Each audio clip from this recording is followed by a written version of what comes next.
Hi, this is Heejun and Cruz, and today we're going to talk about fisheries and food supply from the ocean, and how humans have impacted these resources for the last 3 decades.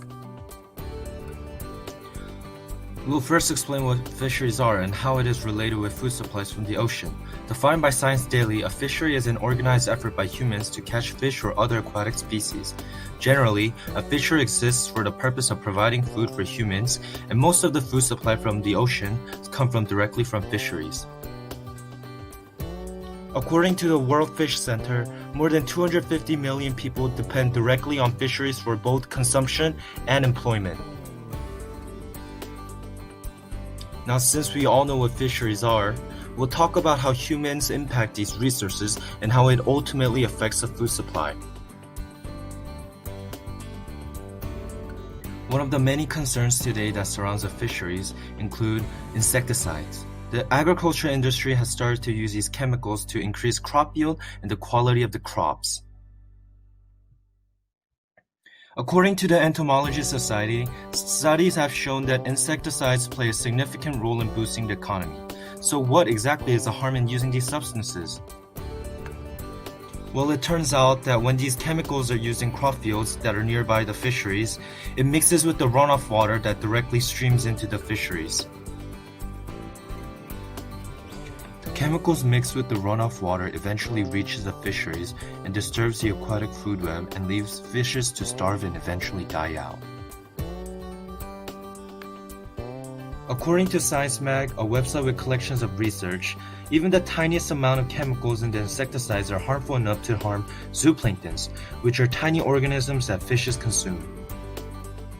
The use of insecticide has been prominent in the field since the 1990s, and according to Science Mag, ever since then, zooplankton biomass has plummeted in nearby fisheries.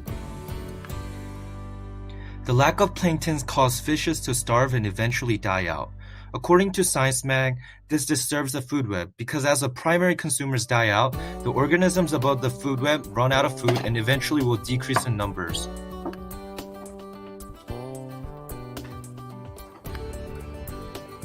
The death of the fishes caused a decrease in the fishery yield.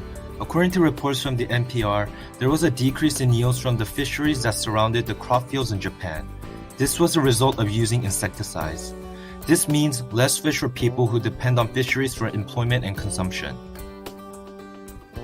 An interesting fact about insecticides is that not only does it disturb the marine life, it also disturbs pollinators such as bees, which are crucial for sustaining crops. According to a scientific journal from The Conversation, bee extinction will make it almost impossible to sustain any food supply.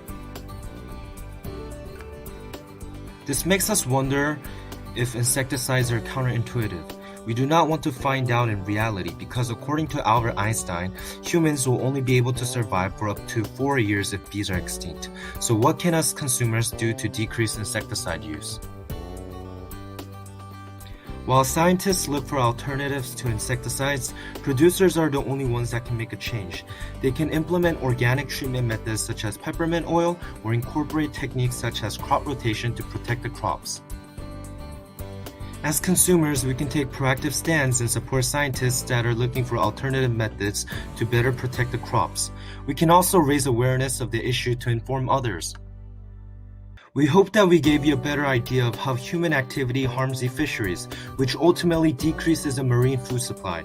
We need to be more aware of our environment and take actions to protect it, because millions of lives depend on these resources. Well, that is the end. We hope you guys enjoyed our presentation.